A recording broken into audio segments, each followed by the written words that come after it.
Amy Chan, welcome to So Money. It's great to see you. I'm so excited to be here. I can't wait to dive in. First of all, can I just say I love the title of your book is called UNSINGLE. And in your subtitle, you were very purposeful to write the word fun. I mean, I've had a lot of guests on this show who talk about money at the intersection of relationships and dating. Your subtitle is a fun, science backed dating guide that will change your love life. You're a New York Times bestselling author. I love that you bring science into this conversation. We're going to talk a lot about how money plays a role in the dating scene, on the dating scene, and also this weird tradwife comeback. But first, tell us about this new book, because this is not your first book. You wanted to kind of come back with some new ideas about dating. Tell us about Unsingle. Yeah. So I've been running breakup boot camps for 10 years. So I would help people through their heartbreak. And then I would have clients come to me and say, like, okay, great, Amy, I'm over my ex. I'm over my divorce. Like, what do I do? How do I navigate the dating market? And so I started helping people through their dating process. And sometimes people would get so exhausted by dating because it is hard out there right now that they would just throw out dating completely.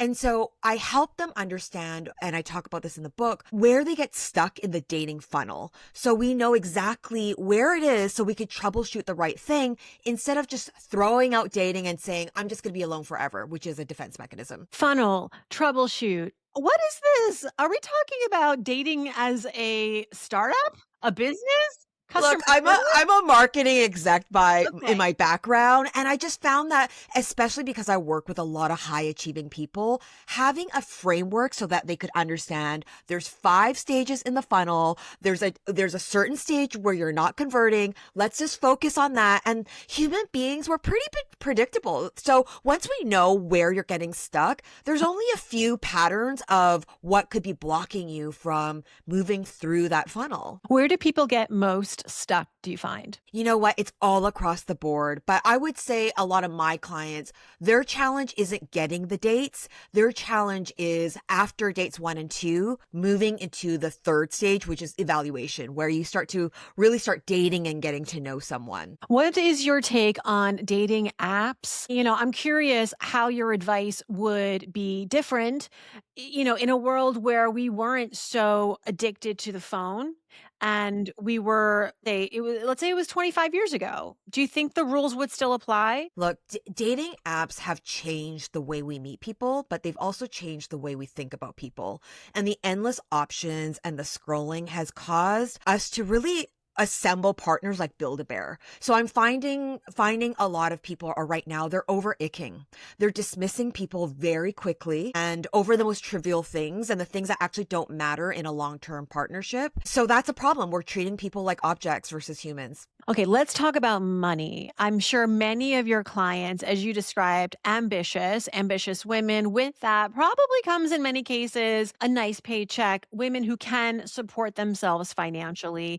And so perhaps I'm going to venture to guess their number one priority isn't a man who is making a lot of money because they can support themselves. But you tell me, how important is it still as women are dating to meet a guy?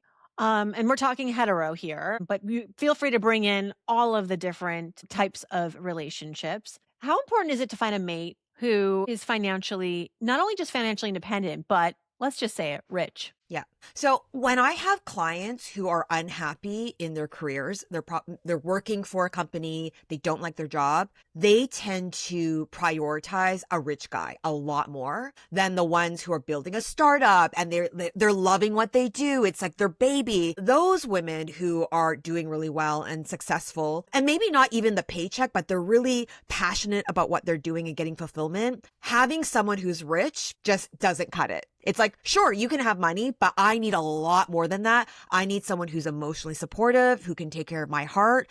And so it is changing in that way. Mm. And so, how does that change the dating landscape? Because as this mindset shift is happening with women, is it also happening with men? Because what are men looking for? Are men thinking, I want to enter a relationship and not make it so providing isn't something that is expected of me. So for the clients that are not Gen Z clients, but anyone else, they still are socialized in a way where there is this idea that to be a man is to have money and be successful and provide. And so even if they know that a woman's like, "Hey, you know what? I'm okay. You don't need to make more money. It's totally fine."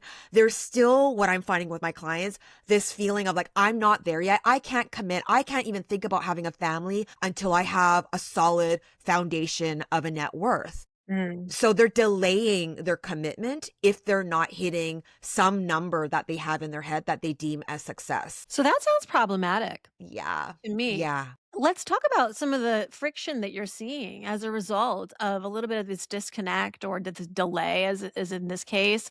Just because I've also done some research on this, although it's been a minute. One of my last books, came out in 2014, looking at female breadwinners, mostly in a marriage setting, but you are very tuned into the dating scene. I want to learn as much from you about women who are financially independent dating. How can they become unsingle as they're navigating and trying to find a partner? What are the walls they're hitting up against?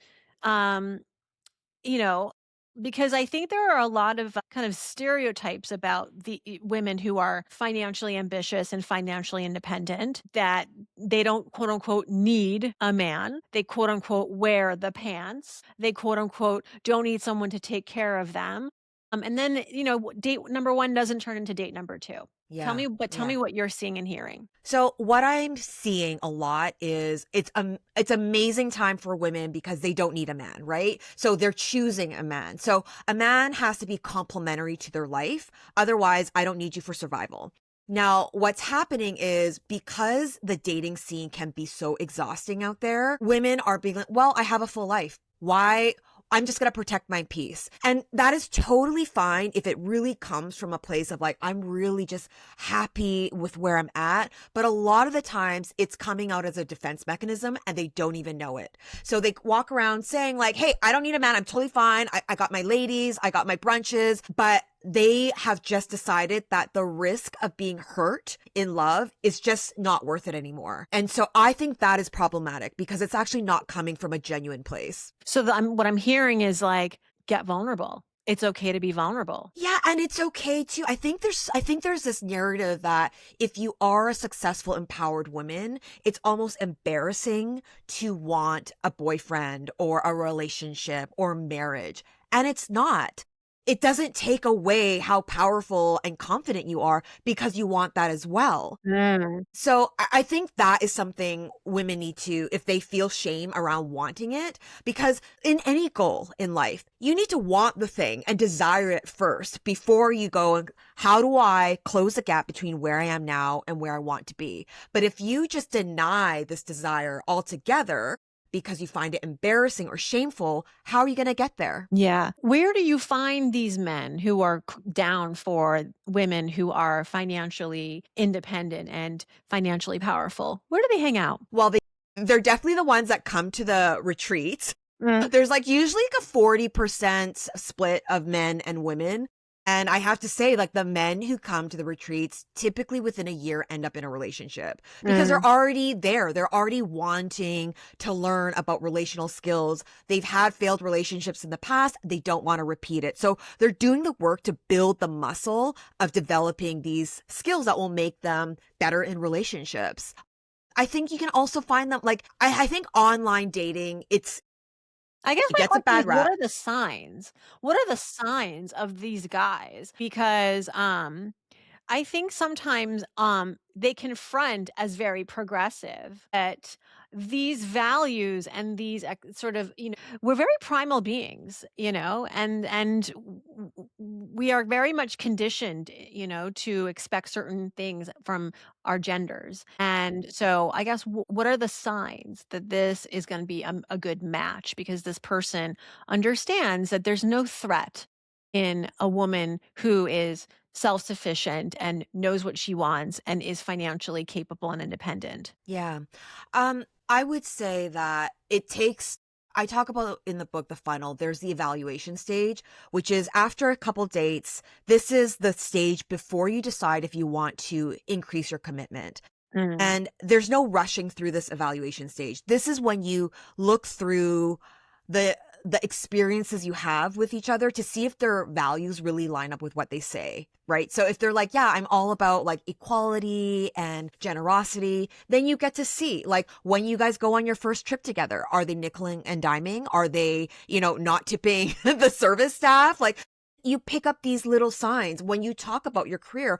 Are they actually leaning in and curious and interested? Or is there a little thing like, are they kind of putting you down a little bit? Or do they then try to impress you Mhm. with all of their accomplishments? It requires a level of being intuitive to pick up these signals from people, which is, I think, helpful. Not just like, are they going to be a great partner in terms of honoring your career, but do they have narcissistic or selfish tendencies? These are all things that we have to get better at, and it's a skill. Mm. All right, shifting gears, we promised this. We're going to talk about tradwives. For folks who are unfamiliar with this, it's an abbreviation for the traditional wife, and I mean really traditional. This idea of being basically subservient to your man. In all the ways, including allowing your husband to manage all of the financial dealings in your household. And this is being glamorized to some extent online. I think some of it is parody, but I wanted to understand first why you think this is becoming culturally not, I don't want to say relevant, but it's like kind of making a cultural, it's finding a place in our culture again. Or I should Yeah. say, for maybe for the first time online. What do you think of it? What do you make of it? Well, part of it, there's like some political slant to it, right? Like Yes, we know yes. some of these are influencers that are being paid. But there's another part where women, what I'm hearing is like women have tried the hustle and they're burning out and they're like, well, for what? And it's such a hard economy. Why don't I just use my beauty and my soft feminine energy and like Right. get the lifestyle I want that way? Maybe that's a more efficient way. The problem is, so I work with women 20, 30 years later when they made the decision to be like, you know what? I'm going to give him my career. I'm going to let him handle the finances. And I have really, really terrible stories where they are without a job. They don't have the skills to go back in the market. They don't have savings. I had one who signed a very, very terrible prenup where she was left with just the furniture. And yeah, the furniture, and the husband who cheated, had an affair with his assistant who was 30 years younger, moved the assistant into their house, kicked the wife out, and she's like, "Amy, do I sell the furniture on Marketplace and meet them outside the house?" I'm like, "Absolutely not." So, yeah, it is glamorous in the very beginning, and I'm sure the guy is promising a lot of great things, but you are transacting on beauty and youth, and there's a part where that is no longer the case and you are easily disposable, and I've seen it time and time again. And not to mention a lot of the showcasing of this online. You got to remember, like, if someone's if a quote unquote trad wife has made a platform out of this on TikTok or Instagram. Like it's a business for this person, and this person presumably is making money and actually is not a trad wife. Like Yeah. has created essentially like a sitcom out of this. It's like I say, it's like you're watching The Simpsons, like you're watching like a show. Like this is not real life. And then people go and try to emulate this and then suffer the consequences. With this person doesn't have the consequences. You brought up a really important topic I want to shift gears to, which is prenups and just, how couples should think about marriage. We're talking about dating, but shifting to the marriage and, you treating dating like a business or sort of like talk about funnel and all that. But marriage is a contract. It is, and I think it's important to kind of treat it like a contract really in all the ways. Talk about some of the ways that you recommend couples protect themselves. That prenup, I feel like a judge would have thrown that out had she really contested it. Yeah. That doesn't seem like it would have held up in a courtroom. But tell Yeah. us why it's so important these days, especially.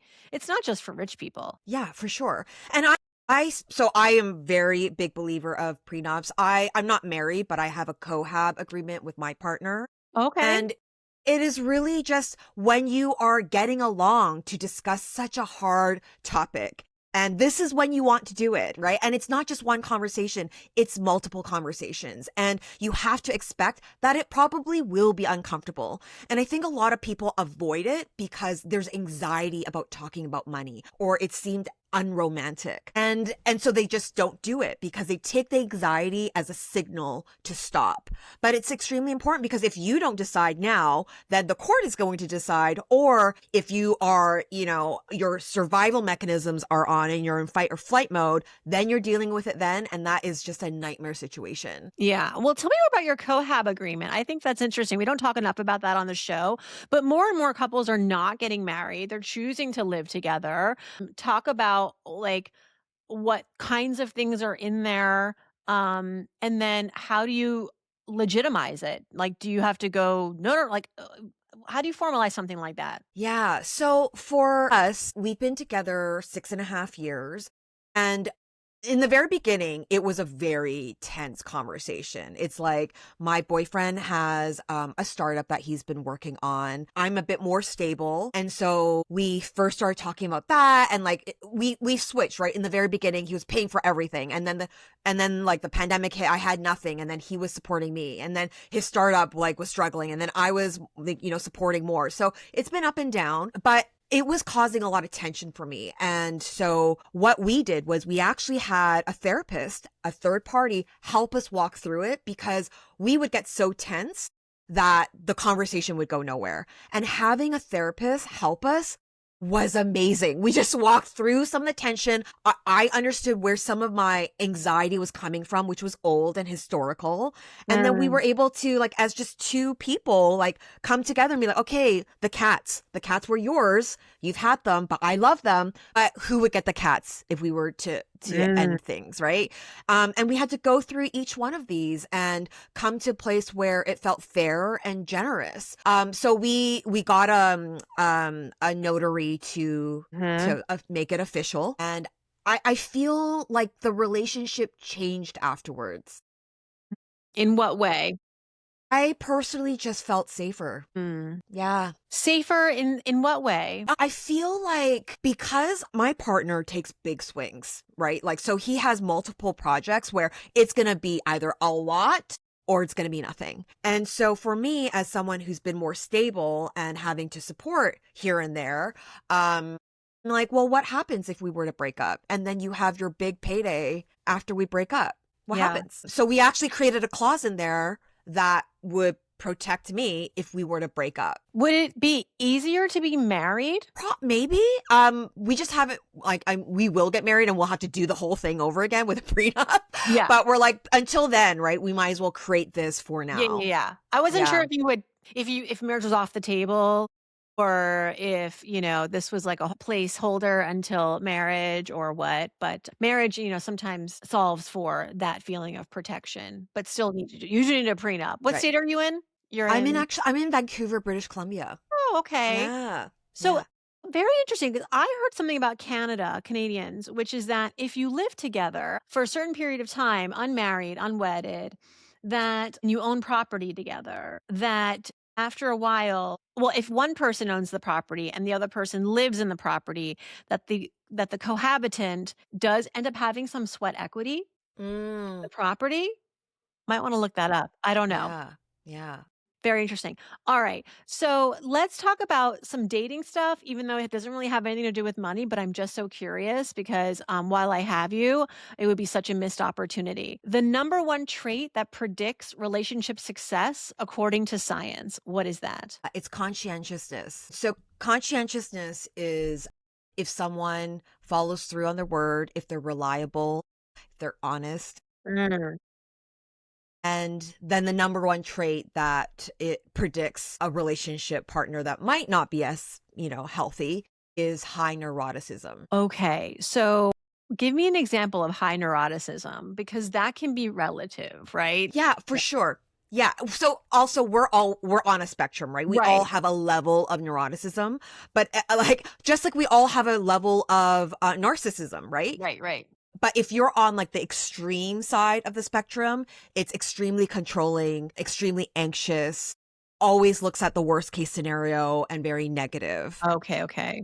People who are high in eroticism tend to have a lot of problems in their relationships. Now, I'm not saying it's impossible, but it Okay. becomes harder. All right. Yeah.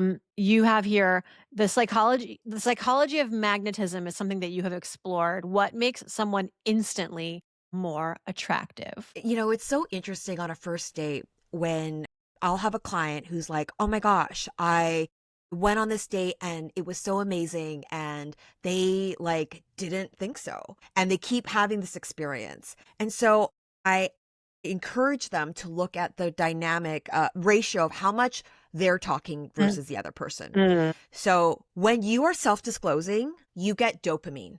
Dopamine makes you want more of the thing. So if you're on a date and you are, revealing all the things about yourself and you're talking 90% of the time, you're going to leave the date thinking it was great. mm. The other person will be like, oh, that was exhausting. So one of the number one things you could do is just increase your curiosity and ask questions to allow the other person to self-disclose. And this is across the board. It's friendships, romantic relationships, and even business partnerships. Interviews, I hear too. Although, yeah, I've heard this and I've heard that during interviews, now this could go, I guess this could go either way, but if the person interviewing you does a lot of the talking, it's gone really well.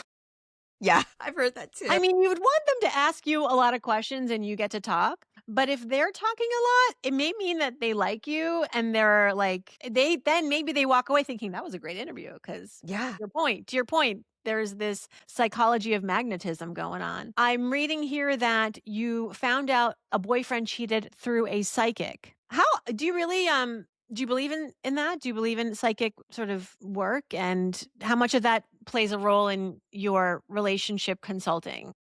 Yeah. It's funny how like I'm so into the science, but I still have a psychic on call. I saw a lot of psychics when I was constantly heartbroken. And it was just my way of feeling like there has to be some sense in what I'm going through. If a psychic told me something that was reassuring, I'm like, okay, I'm good. But yeah, this was like 10 years ago. I was in a relationship and I went to psychic because I was laid off from my job. So I wanted to find out like, hey, what's going to happen with my career? And before I sat down, she's like, the guy you're with, he's not for you. There's another woman. She's from his past. I'm like, no, no, no, no. Like my boyfriend, I'm the first girlfriend he's ever had. Like, I don't want to talk about this. And she just kept pushing it over and over. And she's like, okay, well, if you don't believe me, there's a problem with his kidney. And if he doesn't get it fixed, like you will be a widow by age 39. I'm like, what? Anyway, yeah, I still didn't believe it. Talked about my career. And a few days later, I brought up the kidney thing. And he's like, how do you know about that? And I'm like, wait, what? And I'm like, hey, did you have a girlfriend before me? And he's like, he just started getting weird. I started asking more questions. And What then is your psychic's eventually, name? Can we I know, you know what? I can't find her. She was like in her office looked like a closet. And I don't know where she went. She vanished. Anyway, Amy, that is the craziest it's story. wild. She was like not a real person. She was like No. she was a spirit. Yeah. Oh my Yeah. gosh. Wild. Whoa. Okay. I'm getting more than I bargained for today. Okay. You have here that a majority of relationships fail at the 18-month mark. That feels like a long time to invest in a relationship and then it fails. Yeah. Now, Yeah. I wanted to bring this back to money. Did you catch what I did there? I said investment. But why 18 months? And by then you might have moved in together, cuz Yeah. usually like you move in after what? A year? Yeah. Yeah. So there's no coincidence that, the honeymoon stage, we think that when we're in this honeymoon stage and feeling butterflies, it's because like we met the one, right? I'm sorry, it's not that romantic. It's really chemical. Like in the very beginning, you're flooded with dopamine. Dopamine is about the future. You don't know, like, are you going to see each other next weekend? Are you going on that trip? Everything is about possibility. This stage lasts between 12 months to 18 months. And then there's an actual shift on a neurobiological level. So after that time, things stabilize. And what happens is you start experiencing the here and now chemicals, which is like oxytocin. This suppresses dopamine. So while you feel very peaceful and stable, you're not wondering, hey, are we seeing each other on the weekend? You already have a routine together. What happens is people think that they're no longer in love. And I remember I had a boyfriend, I bought us an apartment, and then he tells me Wow. one day, I love you, but I'm not in love with you. And that's exactly what I'm talking about. It's this lack of understanding that this is a natural evolution in the relationship, and it doesn't mean something is wrong. It just means that mother nature is no longer going to do the work for you anymore, and then you need to actually put in the work to create novelty, to continue doing things that ignite passion for the relationship to sustain. Amy, when did you I'm learning you've had many relationships, multiple, which is good. You need the like I would hope so because now you are consulting people. But at what point did you realize um I want to help people? I want to help people. Hopefully I would assume it started with helping and healing yourself, but what was the kind of pivot point for you? So I started writing about relationships. I was a dating columnist. I started 20 years ago after that French boyfriend broke up with me after I bought us the apartment, just because I couldn't figure out. So my first blog was like, what is love? Is it just about a feeling or is it about commitment? And so that started my career in researching relationships just because I kept being heartbroken. And then after the breakup, from the psychic, I spiraled. Like I had suicidal thoughts. Like it was so dark for me. And when I finally came out of that, I was like, there was nothing for me. Like I would go to a yoga retreat, but I would come back and I would have the same darkness and the same patterns. So I was like, I need to create what didn't exist for me, which was a place you could go to, a retreat, and there's doctors and psychologists there that understand the type of grief that comes from breakup. And that's how I created Breakup Bootcamp 10 years ago. Wow. So Yeah. that's incredible. And how did you end up in the relationship that you are in today? I was living in New York. And the Mhm. funny thing is, I had a friend who's like a super connector. And I was like, hey, can you set me up with someone? And he's like, oh my gosh, I know the best person. He's like a really good guy, funny, smart. Shows me this guy's picture. And it's this guy, he's got like brown hair and he's like leaning on a chair with like half a grin. And I just, in my head, I was like, oh, he looks like a cocky finance bro. And so I was like, Huh? hey, do you have anyone else? And my friend was like, just took his phone. He never set me up again. And a year later, I matched with this guy and we're talking. And it shared back then, like, you had a mutual friend. So I text my friend Michelle. I'm like, hey, do you know this guy named Paul? And he calls me right away. He's like, Amy, I tried to set you up with him and you said no. Oh my gosh. Yeah, and it turns out he's not a finance bro. And that photo was taken after he face planted on the bunny hill while learning how to ski. So it's My like, gosh. yeah, yeah. Wow, the universe was trying to make it work. I mean, how much do you believe in fate? And how much do you believe in like I feel like it's you need all the things. You need a friend to make a recommendation. You need an app. You need some fate. You need a psychic. Like I've learned a lot. You need some science. Like you need all the help. You need a retreat. I mean, Yeah, yeah. I mean, I don't really believe in fate. I look at that as I was announcing to the world that I was ready for a relationship. But then I was like, cocky finance guy. Like, I just made a snap judgment, right? Just like a mhm. lot of my clients who judge a guy because they're not tall enough. And I did a lot of self work to get to a point where I'm like, I'm not going to judge people. I'm going to be open. And I think it was because of that where I could see someone and not just judge him as like, ooh, are you going to be my future baby daddy? Like I was just really present. Even when I went on a date, I did things really differently. And I talk about the journey in the book. I did my own dating experiment on myself to change my chemistry compass, who I was drawn to, so I could be drawn to the good guys. It was a lot, and I don't think that was fate. I think that was just, failing and getting back up and trying new things. Amy Chan, this has been fun as you promised and science backed and all of the things. I really appreciate you coming on and being honest and very helpful. Thank you so much. Your book is called Unsingle, a fun science backed dating guide that will change your love life. Thanks so much for having me.